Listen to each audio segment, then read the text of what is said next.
जिया के माँ बाप उसके बचपन में ही गुजर गए थे। तब से जिया को उसके चाचा रघु और उनकी पत्नी तुलसी ही संभाल रहे हैं। रघु को जिया बहुत लगाव था। बिना माँ बाप की बच्ची को उनकी कमी महसूस नहीं होनी चाहिए। रघु हमेशा इसी कोशिश में लगा रहता था, लेकिन तुलसी को वो सब बिल्कुल भी पसंद नहीं आता था। वो हमेशा से जिया से नफरत करती आ रही है, इसीलिए वो जिया को थोड़ा सा भी प्यार से नहीं देखती थी।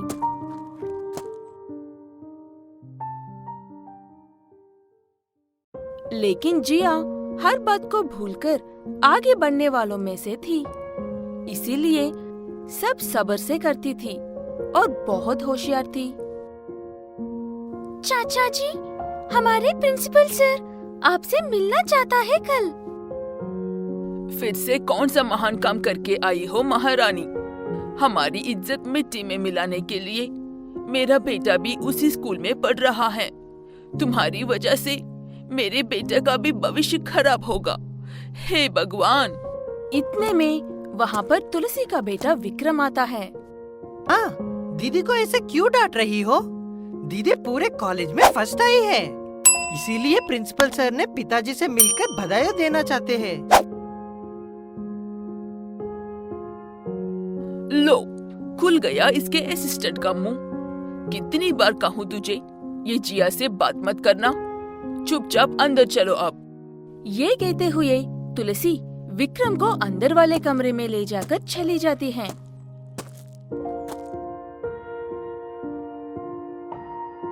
बेटा जिया, तुम क्लास में फर्स्ट आई हो। मुझे इस बात की बहुत खुशी है। इसी बात पर कल हम घूमने जाएंगे। वहाँ पर तुम्हें जो अच्छे लगे वो खरीद के खा लो। कमरे में गई हुई तुलसी बाहर घूमने के लिए जाकर जो मन में आया वो खाने के लिए पैसे पेड़ पर नहीं उग रहे हैं, समझे? वो क्या आसमां छूकर आई है जो इतनी खुशी मना रहे हो? चलो अंदर, सोने का टाइम हो गया है। ये कहते हुए रघु को भी अंदर लेकर चली जाती है तुलसी। क्या बात करे, कुछ समझ में ना आकर जिया उदास होकर चुपचाप अपने कमरे में जाकर सो जाती है। अगले दिन सुबह रघु जिया के साथ स्कूल के लिए निकलते वक्त, तुम कहाँ जा रहे हो? तुम्हें कहीं जाने की जरूरत नहीं है। ऐसे क्यों कह रही हो तुलसी? जिया स्कूल में फर्स्ट आई है। प्रिंसिपल सर से मिलने के लिए जाना है ना? स्कूल में फर्स्ट आने पर ही स्कूल जा रहे हो? कहाँ तक पढ़ाने का इरादा है इस लड़की को? ऐसे ही चलता रहा तो सारे पैसे उसकी पढ़ाई में ही लग जाएंगे। घर में अकेले काम करना मुझसे नहीं हो रहा है, इसीलिए आज से ये भी मेरा साथ घर में काम करेगी। तुम विक्रम को स्कूल छोड़कर काम पर चले जाओ। ऐसा कौन सा काम है तुलसी तुम्हें घर में? घर के काम करने के लिए काम है ना। इतना अच्छा पढ़ रही बच्ची को पढ़ाई क्यों रुकवाना देना चाहते हो?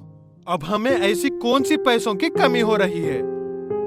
काम वाली फुकट में तो काम नहीं कर रही है जी, उसे भी तो पैसे देने पड़ते हैं। और पैसों की कमी भले ही अब ना हो, लेकिन भविष्य में खर्चे तो बढ़ जाएंगे ना।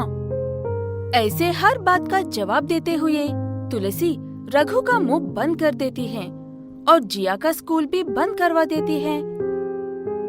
रघु असहाय होकर परेशान होते हुए अपने बेटे को लेकर वहाँ से निकल जाता है। उस दिन से सारे घर के काम और पकवान के काम जिया ही करती थी। बेचारी छोटी होने की बेवजूद सब्र से दिन भर मेहनत कर रही थी। सब्जी इतनी घटिया क्यों बनी है? कोई काम ढंग से नहीं आता तुम्हें, पता नहीं और किस काम आओगी। छी छी छी छी।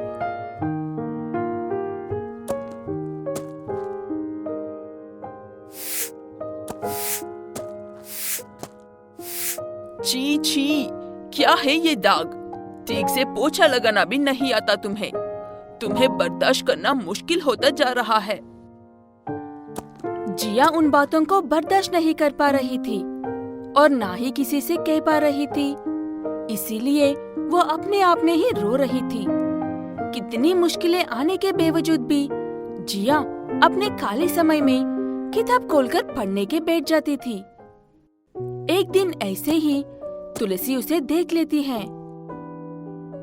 तुम्हारी इतनी हिम्मत की, तुम फिर से किताबें खोलकर बैठ गई।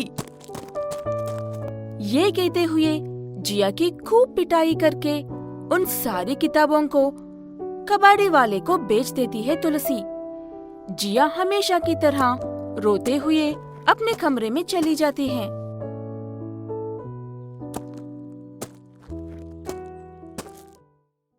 तुलसी हॉल में बैठकर टीवी देखती है। इतने में पता नहीं कहां से, लेकिन वहां पर एक बड़ा सा सांप आ जाता है। उसे देखकर तुलसी बहुत ज्यादा डर जाती है और सांप सांप कहकर चिल्लाती है।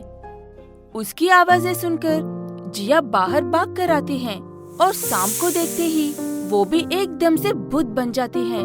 वो सांप सीधे तुलसी के पास ही जा रहा था। चाची, आप बिल्कुल भी डरो मत, मैं कुछ ना कुछ करती हूँ। ये कहते हुए जिया उसे डर लगने के बावजूद पास में रखी एक लकड़ी लेकर उसके सर पर मारती है। मार सही से नहीं लगने की वजह से सांप नहीं मारता और गुस्से में जिया को काट लेता है। फिर भी जिया हिम्मत हारे बिना उस सांप को लकड़ी से मार मार कर खत्म कर देती है। लेकिन सांप काटने की वजह से जिया कुछ ही देर में सर चकरा कर गिर जाती है। तुलसी उसे तुरंत उठाकर हॉस्पिटल लेकर जाती है। जिया को मैंने कितनी तकलीफें दी, कितनी बातें सुनाई, फिर भी वो बिना कुछ अपने दिल में रखे खुद की जान खतरे में डालकर मेरी जान बचाई है उसने। मेरी किया हर गलती का एहसास हो रहा है मुझे आज। अगर जिया को कुछ हुआ तो मैं अपने आप को जिंदगी भर माफ नहीं कर पाऊंगी। हे ऊपर वाले, दया करके मेरी जिया की जान बचा ले। इतने में डॉक्टर बाहर आकर सारा जहर निकल दिया है। अब डरने की कोई जरूरत नहीं है, ये कहता है। वो बात सुनते ही तुलसी की जान में जान आती है। तुलसी जिया को घर ले जाकर अपनी जान से भी ज्यादा हिफाजत से देख लेती है। कुछ दिन बाद जिया ठीक हो जाती है। तुलसी उसे फिर से स्कूल में ज्वाइन करवाकर नई किताबें खरीद कर देती है।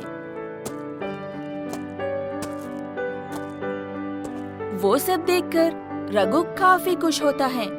विक्रम भी अपनी दीदी के साथ मिलकर खेलता है और साथ मिलकर खुशी खुशी रहने लगते हैं।